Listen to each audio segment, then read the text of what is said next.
How do you find the will to fight back against a world that wants to keep you sedated, average, and stuck in place? Join us for the tools and strategies you need to create a life of abundance, discipline, and high achievement. This is the Tactical Empire with Jeff Smith.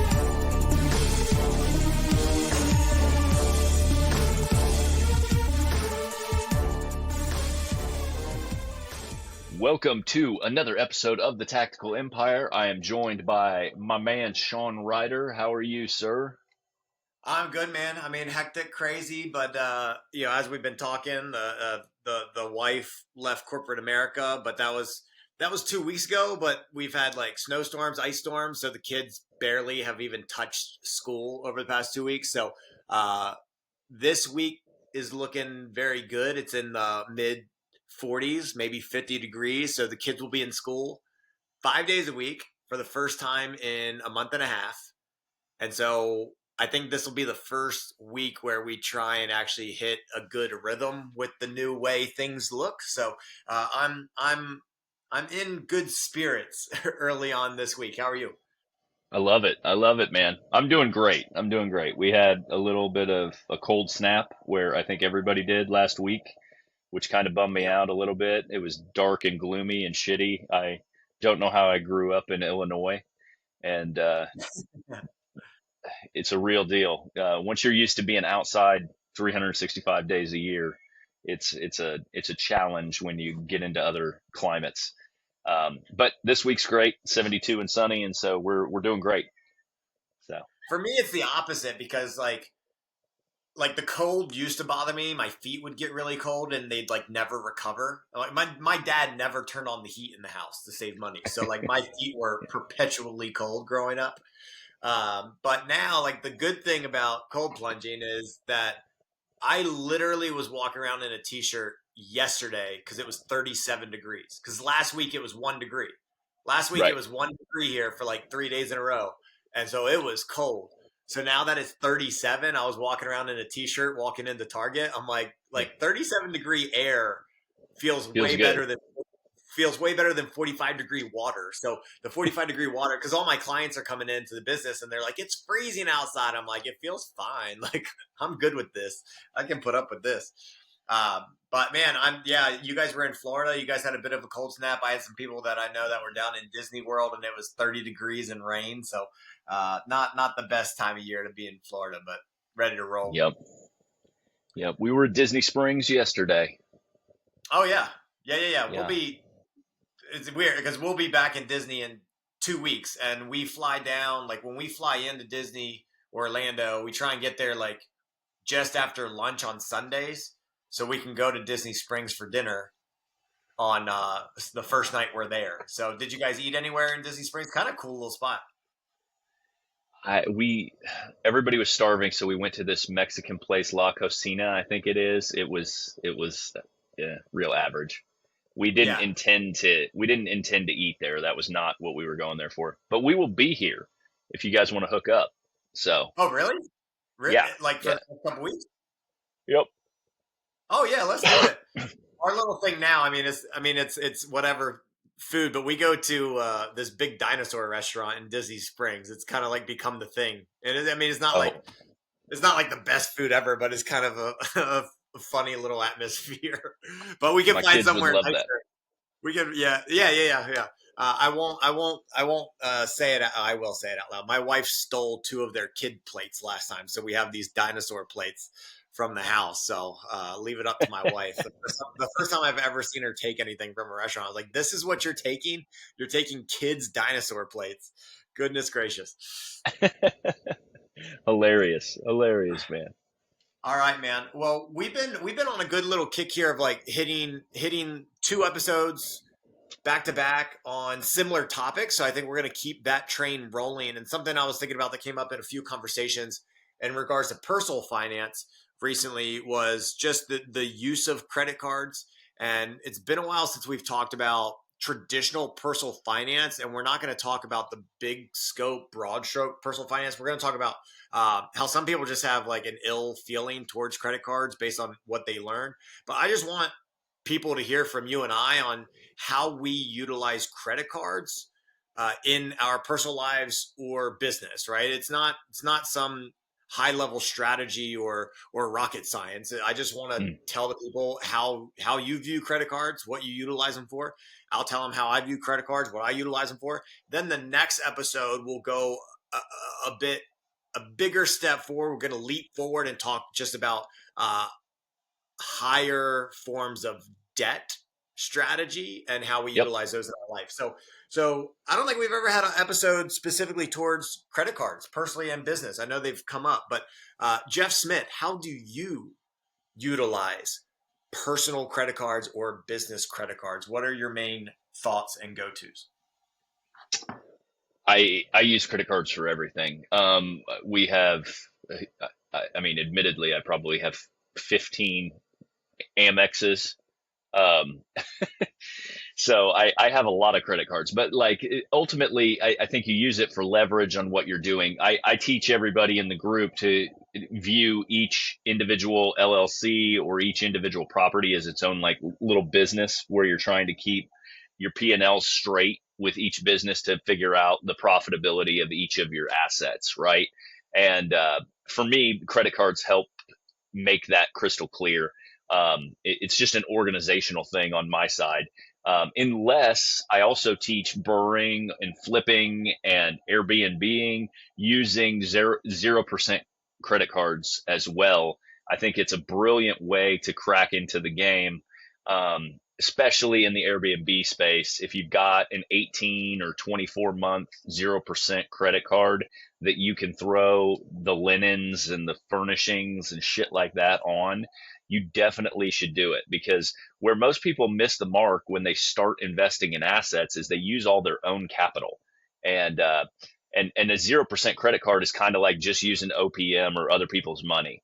And so like if you can secure an Airbnb that's going to kick you $2,500 net a month, and you've got to spend $10,000 out the gate to furnish it or whatever, you should hold on to your capital reserves no matter what, and put all that on a 0%. Let Chase take the risk, if you will, or Bank of America or one of these other places take the risk with regards to furnishing your place. And then you should use whatever the first 4 months of proceeds, net profit, to pay off that credit card, and then you're rolling after that. You should not put your family at risk by using your own money, and something goes wrong or awry. You just it's a level of protection for you and your family, that I don't think people realize, because they view it as a risk or a liability, if you will, which it is. There's no question. But like all those Amexes I'm telling you I've got, they're in business. They're in business names. They don't show up on my personal credit. I've got I've got cards I can use at any point in time for each of the businesses or the properties, right? So I've used them in all different ways. I think they're a really good a good tool to have periodically, for sure, and you get Yeah, points.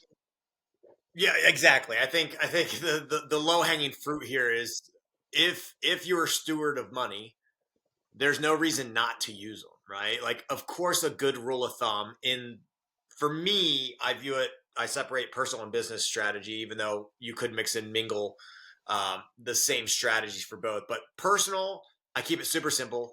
I use it for everything. I get the points.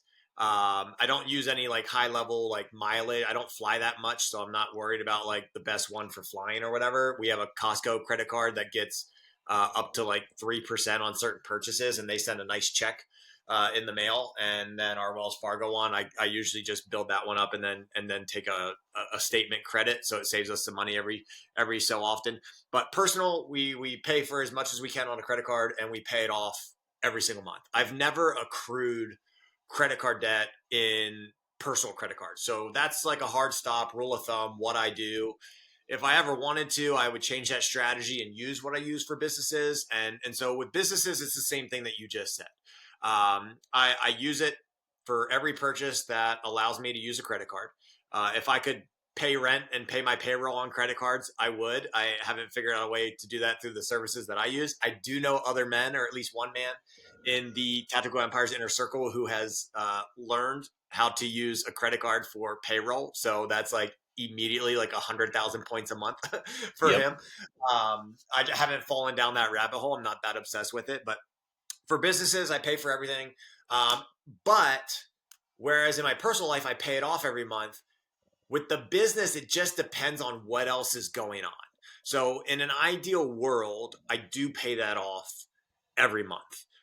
Yep. There's other times where, let's say when I stood up an Airbnb a year and a half ago, we opened up a brand new Amex and put like 15, 20 grand worth of furnishings on it. It was 18 months, 0% APR. Then we used the cash flows over the first year to pay that off, right? I didn't have to pay it off that quickly. I could have just hoarded cash and waited, but I felt good paying that off. So we did it. We didn't need the money in that instance for anything else. But there's other times where I have a life insurance premium due and I'm short on cash. So about 60 to 90 days out, I'll delay the credit card payments on some of or all of my businesses. I'll accrue, hoard the cash, take a distribution, fund the life insurance premium. And now, because I'm 4 or 5 years into deep into some of these policies, if I put $10,000 into a policy, basically overnight, they add my dividends and earnings into that policy annually as well. I get more than $10,000 back. So it's an instant ROI on that money. So I don't mind accruing short-term credit card debt to have the 10 grand to put into a policy to have $11,000 show up. And if I need to, I can either pull a policy loan immediately, take a 5.5% interest rate, pay off the 19, 22% credit card, and then pay down the life insurance loan instead of a high interest credit card. I don't say I always do it that way. Sometimes the businesses are cash flowing well, so I'll just hoard the cash, fund the policy, then I'll take an additional 3 months to pay off the credit card. So you can see I have a ton of flexibility when it comes to the business. I'm not that concerned about business credit card debt. Full transparency, over the past 12 months, up until probably 3 weeks ago, over the past 12 months, I accrued a lot of business credit card debt. Like, we made so many changes in our personal life. I was moving money everywhere. We were getting into the long-term rental game. I was having big life insurance premiums, all this stuff. And I just let the expenses accrue. And like, some people will totally throw up in their mouth when they hear this, but like, when you do the math, like, credit cards are let's just say 20%. Like, even if you accrue a $20,000 credit card bill, like 20% is 4 grand annual percentage rate. Like, that's 4 grand over a year. So on a month-to-month basis, the interest, like, it's really not that much dollar amount wise when you look at the big picture of what we have going on. So I actually don't mind paying the interest. And I did let it go for about a year. And then we did the cash out refis on the LTRs, and we didn't have another property lined up. So that money came back into our system. I paid back life insurance loans. I paid down a HELOC, and then I paid off literally 4 business credit cards. So for the first time in a year, like 3 weeks ago, I had $0 on all 4 business LLC credit cards. It made me feel good for a minute, but guess what? I'm accruing credit card debt again. So it's all good. Yep. That Yeah, was my long there's I've kind of done it all. yeah. I've paid them on time regularly. I've accrued short-term debt. I've held them for a year. I've hoarded cash, funded life insurance, pulled a loan, paid off the credit cards. Like, I kind of have done it all, but I am a big fan of people using 0% APR credit cards and take it to the max, 12, 18, 24 months, whatever they'll give you. Yep. I agree 100%. And there's tax deductibility to it too when it goes through your business cards. And like, people miss that one oftentimes. My opinion is, if you're in business, you should definitely be running everything through credit cards if you can. I mean, I have buddies that have millions of Amex points and millions, and like, it because you're running these businesses and your expenses are fucking hundreds of thousands of dollars a year, 6 figures. I mean, I spend 6 figures on a real estate business. We'll spend 6 figures on the tactical empire in the near future, I'm sure. And so, like, you absolutely should be running these through credit cards. First of all, there's fraud protection that you don't have when you use your bank accounts. So, like, I mean, there's just a lot of benefits to it. There's tax benefits, fraud protection benefits, and also you get the points or whatever, right? And so I don't run payroll through it because that's pretty cool. I've never heard of anybody doing that, but I think actually I have. There's services you can do that will transfer it into credit card money for like 3% or something. So that's interesting. Um, but for me, I think it's a no brainer. It goes back to what you talked about though. Like you have to be a good financial steward of money to be able to juggle all that stuff though, or it can get overwhelming, admittedly. Oh, So sure. you definitely Sure. want to take it slow. You definitely want to make sure you pay attention to your 0% stuff, not miss payments.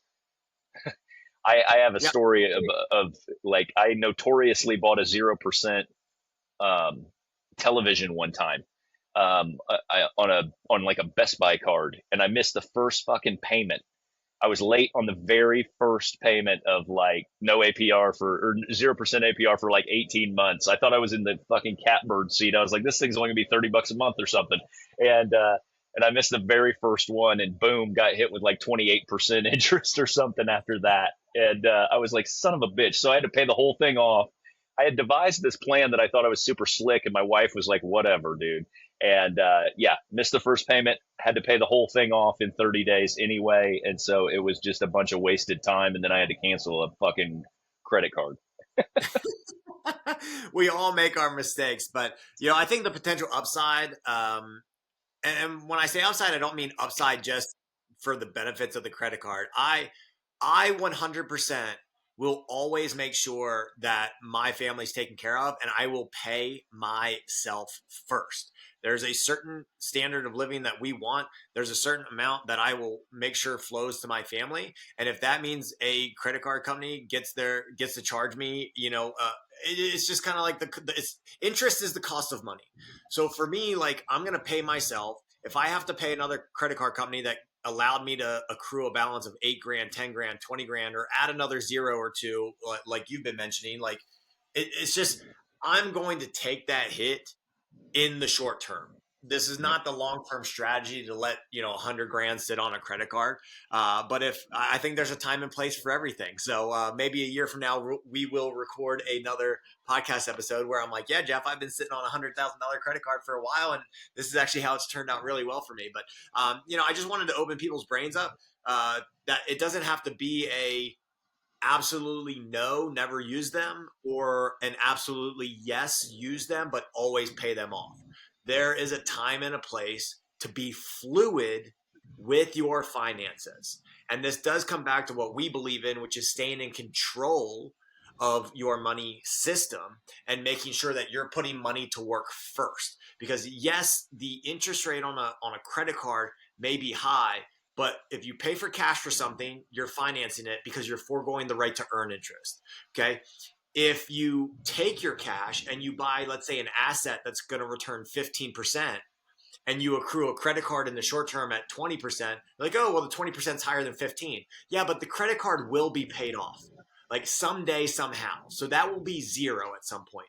But the asset you bought is in perpetuity or forever, or for however long you want to hold it, and it comes with its own benefits. So when you zoom out and look at the big picture and all the positives to using credit cards and leveraging short term credit card debt, I think the pros definitely outweigh the cons, in the short term for sure.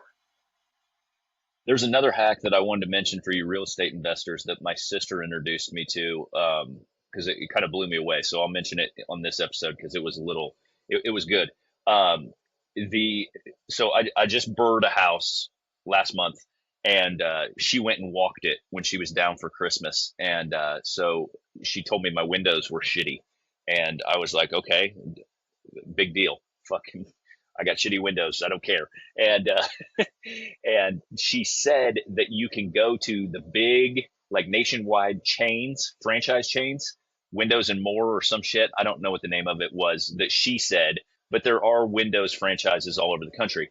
But they'll do 0% same as cash, and you can buy all new windows, put them in, and then if you can underwrite your deal, then your tenant pays for them, and you may have 24 months of same as cash, and maybe it's $150 a month or something for those windows. And then if you do it that way, you just take a little bit of a hit on your net profit monthly, but now you've got brand new windows. And if I would have done that before we had the house appraised, I probably could have recouped all the money on the appraisal on the increased value with brand new windows. And I didn't know about it until she told me about it, because it never occurred to me. I don't use same as cash very often, but she is like a hacker with that type of stuff. And so I thought that was a cool tip for real estate investors, especially if you're burning properties. Because if you can grab a 0% and you're still, if you still got a delta of like $500 or $600, like $150 for the first 2 years is nothing to have brand new windows and better efficiency in the house. Yeah, that's where my brain went when you started talking about it. I was like, well, shit, like you're not coming out of pocket. Your deal's underwritten to factor that in. You're still making cash. And if you did it before the appraisal, you're actually making money on doing that strategy. Yep. It's not just, oh, the tenant's paying for it. It's like, no, the tenant's paying for it and I'm making money because the appraisal is going to come in higher. That's really cool. You should have. Yep. And she said, you've never had your sister on the podcast, have you? No, I'm going to interview her though, because she owns 5 mobile home parks, and so I'm gonna have her on, and we're gonna chop it up over mobile home parks. That's already scheduled.